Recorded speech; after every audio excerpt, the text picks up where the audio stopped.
Welcome to our channel. Today we how to activate Chase Zelle in the Chase app step by step clearly. Open the Chase app on your mobile device. Log in using your Chase account credentials.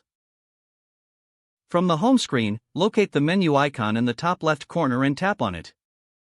Scroll down and select Zelle. If you're using Zelle for the first time, tap on Get Started. Read the terms and conditions, then tap on Accept to continue. Next, you will need to select the account you want to link to Zelle. Confirm your phone number or email address to receive verification. A verification code will be sent to your phone or email. Enter the verification code in the app when prompted. Once verified, you can add contacts to send money. To send money, tap on Send Money and choose a recipient. Enter the amount you wish to send and add a note if desired. Review the transaction details to ensure everything is correct. Finally, tap Send to complete your Zelle transaction. You have now successfully activated and used Zelle in the Chase app. If the page does not load, refresh the browser or try again in a private or incognito window. Make sure you are using the correct email address, then retype it carefully to avoid small typos. If your password is not accepted, use the reset option and create a new strong password you can remember. Check your spam folder for verification or security emails, then complete any requested confirmation steps.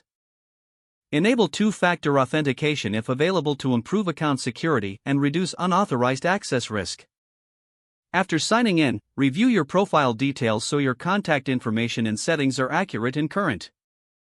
If you see an error message, note it down and try again after restarting your device and internet connection.